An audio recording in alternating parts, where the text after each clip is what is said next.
आई, आई, उठ. पण का बेटा? सकाळचे 4:30 वाजलेत. एवढ्या लवकर का उठवतोस बेटा मला? शैला डोळे सोडत जागे झाली. आईला मुलाच्या खोलीत झोपलेले पाहून कपिलचे रक्त उकळले. तो म्हणाला, किती वेळा सांगितले आहे की मुलांच्या खोलीत झोपू नकोस, पण तुला समजत नाही. तुला दिवसभर खोकला येतो. जेव्हा तू खोलीत झोपते तेव्हा त्या जागी एक विचित्र वास येतो आणि प्रत्येक वेळी खोली स्वच्छ करावी लागते, जेणेकरून माझे मुलं आजारी नको पडायला. पायऱ्यांखाली थोडी जागा आहे, तिथे कोपऱ्यात का झोपत नाहीस? हे तुमचे गाव नाही आणि तुम्ही माझ्या मुलाला तुमची घाणेरडी चादर पांघरून दिली आहे. जर कधी तो आजारी पडला तर आमच्या घरची कामवालीसुद्धा तुमच्यापेक्षा चांगली राहते. शैला तिच्या मुलाचे कटू शब्द ऐकून खूप उदास झाली. तू आता काय बघत आहेस? जा इथून. मग नीलम रूममधून शिरली. कपिल म्हणाला, तुझी नाईट पार्टी कशी होती? नीलम म्हणाला, रात्रभर पार्टी करून नाचून माझे हातपाय खूप दुखत आहे. मी आज कोणतेही काम करू शकणार नाही. म्हातारीला उद्या सर्व काम करायला सांगा. आईच्या खोकल्यामुळे आपले मूल आजारी पडू नये म्हणून मी तिला दुसऱ्या खोलीत जायला सांगितले, असे कपिलने सांगितले. तेवढ्यात त्याची आई समोर येते आणि कपिल म्हणतो, आई, बघत नाही, तुझी सून पार्टीतून थकून आली आहे. जा आणि तिच्यासाठी गरम तेल घे आणि नीलमच्या पायाला तेल लावून थोडा वेळ दाबून दे. मग अचानक त्या मुलाच्या गालावर चापट पडते. या मारहाणीमुळे सुनेच्या पायाखालची जमीन सरकली. त्यांच्या गालावर कर्कश आवाज आला. कपिलच्या गालावरती आणखी एक चापट मारते. पुरे झाले. तुला लाज नाही वाटत माझा अपमान करताना? अरे निदान माझ्या वयाचा तरी विचार करायला हवा होता. सासूबाई, तुझ्या मर्यादेत राहा. तू मला ओळखत नाहीस, मी कोण आहे? शैलाबाईने लगेच नीलमला चापट मारली. तिला जमिनीवर पाडले. मी तुला चांगलं ओळखतेस. तू खूप वाईट स्वभावाची बाई आहेस. अरे 4 इंग्लिश अक्षरं काय शिकलीस? तू सगळी संस्कृती विसरली आहे. आता मी तुला अजून 4 चापट देईन. तुझे आतले सगळे बाहेर पडेल. समजलेस का? आणि बेटा, ती सून आहे, पण तू तुझ्या पत्नीच्या प्रेमात इतका आंधळा झाला आहेस की तुला तुझ्या आईच्या दुःखाची जराही जाणीव होत नाही. आणि आज तू काय म्हणालास? आज तुमच्या मुलाला आईची चादर पांघरल्याने संसर्ग होईल, कारण मला म्हातारपणी सर्दी खोकल्याचा त्रास होतो. पण लहानपणी मी तुला कधीच माझ्यापासून दूर ठेवले नाही. तू निमोनिया, मलेरिया अनेक आजारांनी त्रस्त होता, तेव्हा मी कधीच दूर केलं नाही. तुम्ही लोक स्वतःला सुशिक्षित म्हणता. शिक्षित होऊन माणूस तुमच्यासारखा झाला आणि मोठा झाल्यावर आईवडिलांशी असे गैरवर्तन करत असेल तर तुमच्यासारख्या सुशिक्षित मुलांना लाज वाटावी. यापेक्षा अशिक्षित असणे बरे. निदान त्याला आपल्या सभ्यतेचे, संस्कृतीचे भान तरी राहते. मी तुला याच दिवसासाठी वाढवले. म्हातारपणी तू माझा स्वाभिमान उद्ध्वस्त करशील. मी तुला आजपर्यंत काहीही बोलले नाही, पण आज तू तुझ्या बायकोसमोर माझी इज्जतच उधळली. पण आता पुरे. आता मी तुम्हा लोकांचे ऐकणार नाही. तुमचे काय करायचे ते मला चांगले माहीत आहे. आईचे हे रूप पाहून सून आणि मुलगा दोघेही स्तब्ध झाले. आई इतकं धाडस दाखवू शकते असं त्यांना कधी वाटलंच नव्हतं. असं म्हणत शैलाबाई तिच्या खोलीत गेल्या आणि रडायला लागल्या. मी याच्यासाठी काय काय नाही केलं, पण आज त्याने सर्व काही. शैलाबाईंनी अनेक अडचणींना सामना करून आपल्या मुलाला वाढवले आणि त्याला सक्षम केले, हे फक्त तिच्या मनालाच माहीत होतं. सुदैवाने तिच्या पतीच्या निधनानंतर तिला एका शाळेत नोकरी मिळाली आणि तिच्या मुलालाही शाळेने मोफत शिक्षणाची संधी दिली. शाळेतच एक खोली भेटली. शाळेची साफसफाई करून तिने मुलाला शिकवले आणि नोकरी लागल्यावर त्याने एका मुलीशी लग्न केले. तिला वाटलं की सून आली तर इतकी वर्ष सहन करत असलेला एकटेपणा संपेल, पण कुणाला किती हवं असलं तरी ते त्याला मिळत नाही.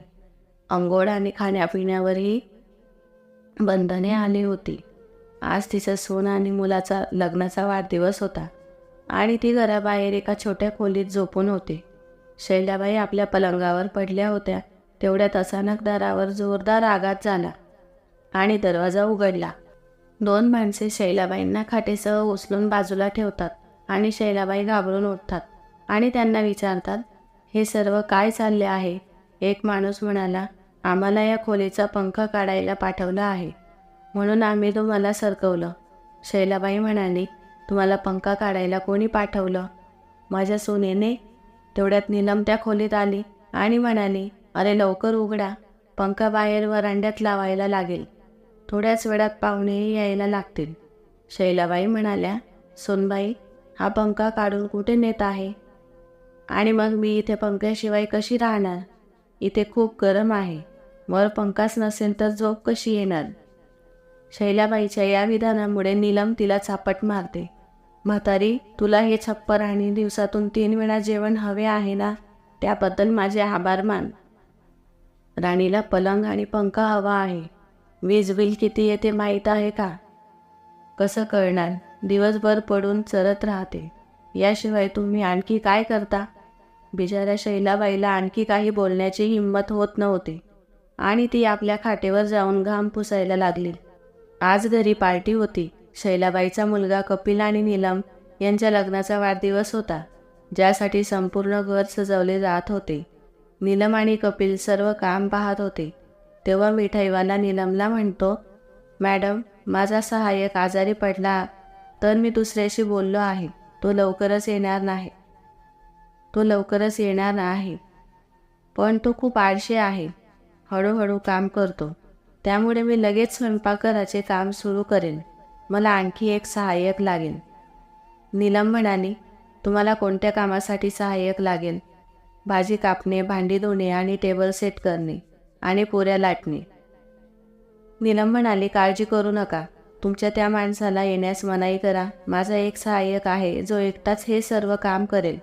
आणि थोड्या वेळाने ती शैलाबाईला ओढून घेऊन आली आणि म्हणाली, इथे मी तुमच्या सहाय्यकाला आणले आहे. हलवाई म्हणाला, पण ती खूप म्हातारी आहे. ती इतकी कामे करू शकेल का? ती इतकी मोठी भांडी कशी धुणार? काही करण्याची गरज नाही. नीलम म्हणाली, तू तुझं काम कर आणि तिला तिचे काम सांग. असं म्हणत नीलम तिथून निघून गेली. तर हलवाई शैलाबाईला म्हणाला, आई, तुम्ही इथे बसा आणि या सगळ्या भाज्या कापून घ्या. आई, इतक्या भाज्या कापणार का? मला सांगा, घरी दुसरे कोणी नाही का? या वयातही हे काम करायला आलात. मला मान्य आहे, कोणतेही काम लहान किंवा मोठे नसते, पण तुझे वय बघ. काय सांगू बेटा, शैलाबाई म्हणाल्या, नशीब खराब असेल तेव्हा वयालाही हार मानावी लागते. आता जी मला इथे सोडून गेली ती माझी सून आहे. काय? तुमची सून आहे? म्हणजे या घराची मालकीण होऊन तुम्ही नोकराचं काम करताय? पण का आई? शैला म्हणाली, मी एक वृद्ध स्त्री आहे जिच्यावर तिचा मुलगा आणि सून उपकार करतात. 2 वेळची भाकरी देतात. मग ती शिडी असेल तरी खावी लागते आणि घालायला कपडे दिले तर ते जुने आणि फाटलेले असतात. राहायला घर आहे, पण सगळी कामे करावी लागतात. या वयात आपल्या मुलांकडून खूप सुख मिळत आहे. मग हे काही कमी आहे? शेवटी या दिवसासाठी पालक आपल्या मुलांना म्हातारपणाची काठी म्हणतात. पण ती काठी तुम्हाला साथ देईल की तुमच्यावर पडेल हे कोणी सांगू शकत नाही. तो शैलाबाईचे बोलणं लक्षपूर्वक ऐकत होता आणि मग शैलाबाई म्हणाल्या, चल बेटा, आता मला काय करायचं आहे मला ते सांग. माझे हाडं जुने आहेत. ती जरा हळू काम करतील. जर तिच्याबद्दल बोलायला लागलं तर कामात आणखी विलंब होईल.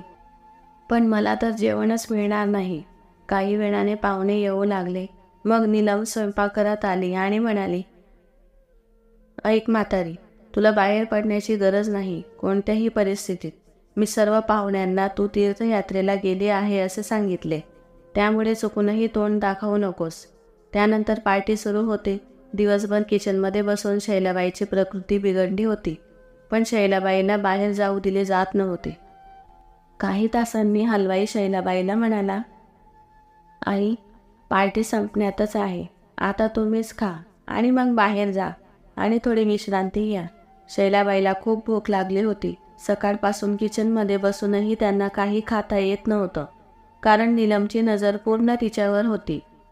जर चुकून शैलाबाईंना काही खाताना पाहिले असते तर ती म्हणाली असती, तुमचे पोट भरले आहे असे सांगून तिने त्यांचे जेवण बंद केले असते आणि नंतरही खाऊ दिले नसते. जेव्हा सर्व पाहुणे निघून गेले आणि नीलम स्वयंपाकघरात आली तेव्हा तिने हलवाईला पैसे दिले तो म्हणाला, मॅडम कृपया आपली भांडी धुण्यासाठी साबण द्या. माझा माणूस सगळे भांडी धुवून देईल आणि त्याला थोडे पैसे द्या.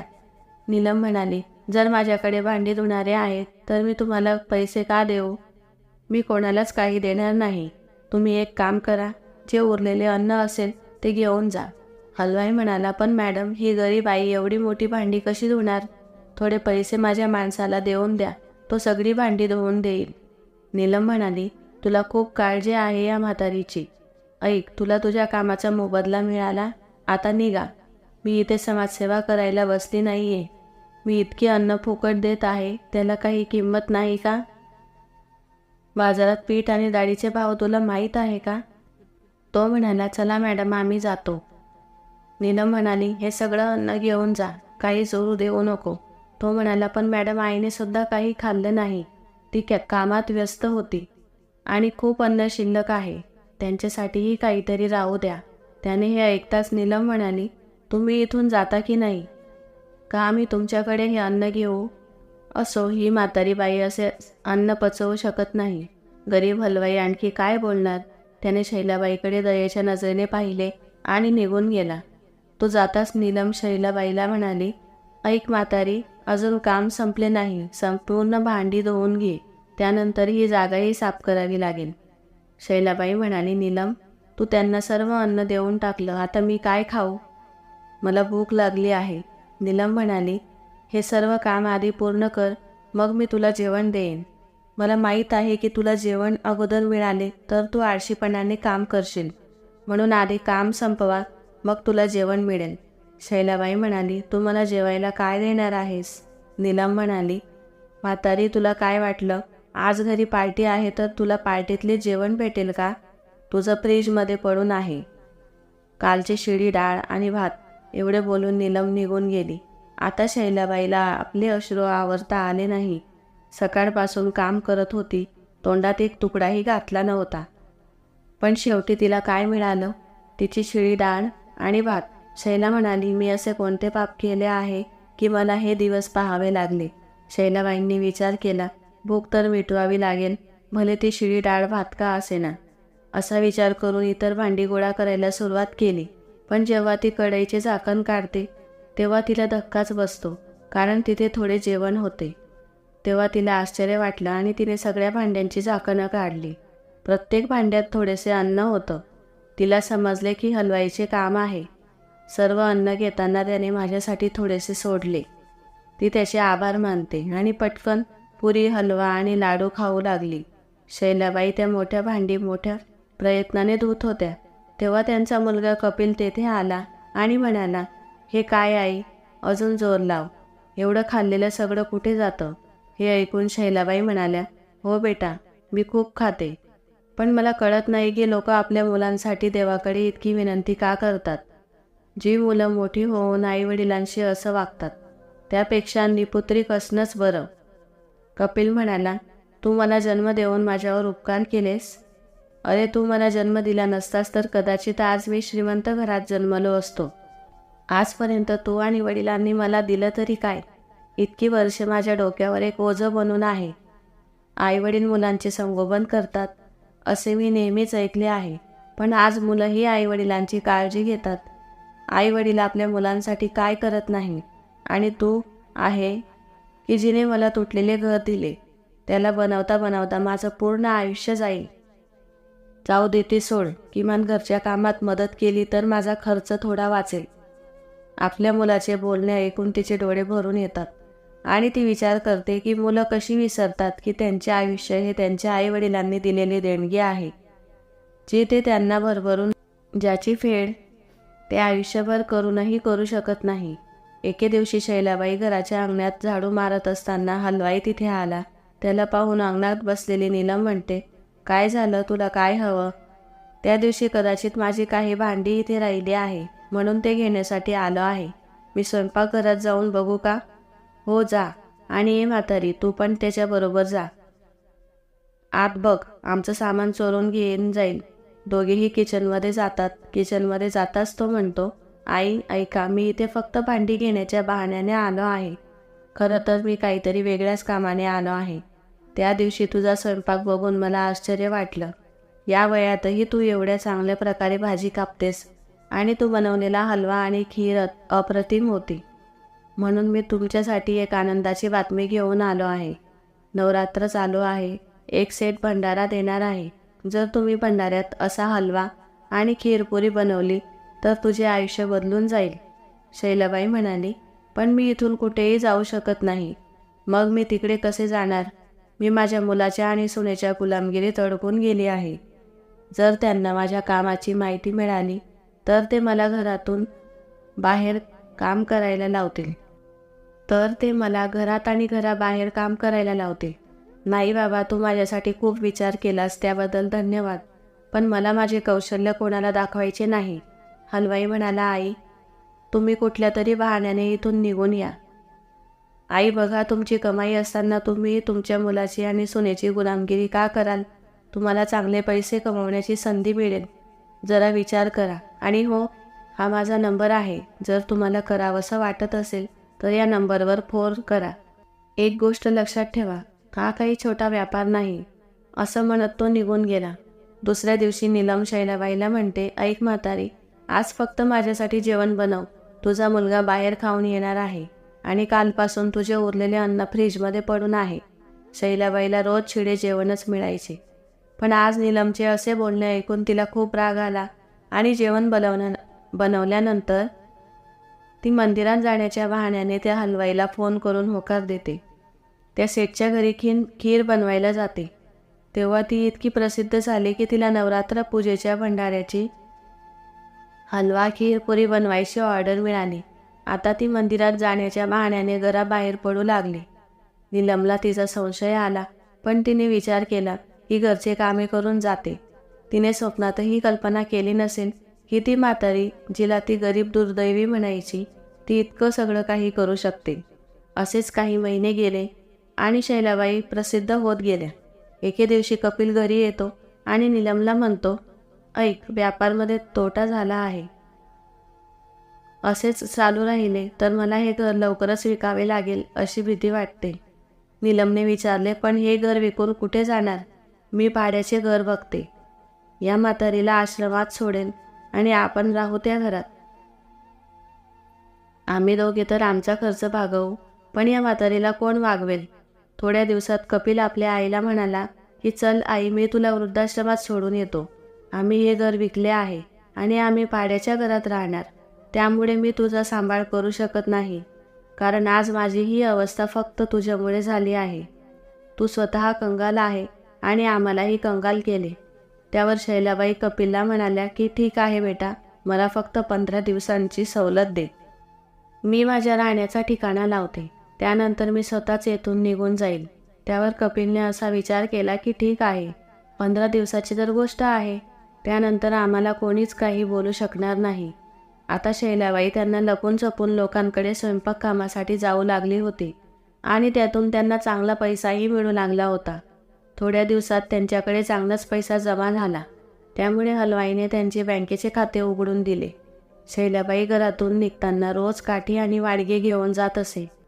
त्यामुळे तिच्या मुलाला व सुनेला असे वाटत होते की ती भीक मागून आपले पोट भरत आहे आणि ते तिला त्याबद्दल विचारतही नव्हते.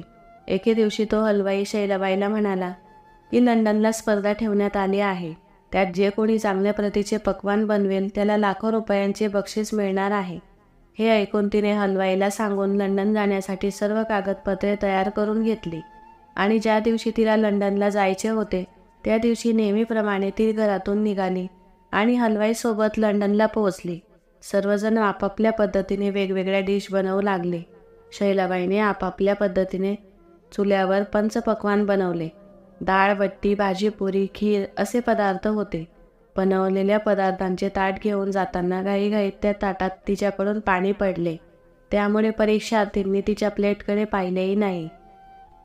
ते विजेत्याची घोषणा करणारच त्याआधीच शैलाबाईने पुन्हा आपले ताट सजवले आणि त्यांच्यासमोर जाऊन उभी राहिली. आणि त्यानंतर जे काही घडले त्याची तिने कधी कल्पनाही केली नव्हती.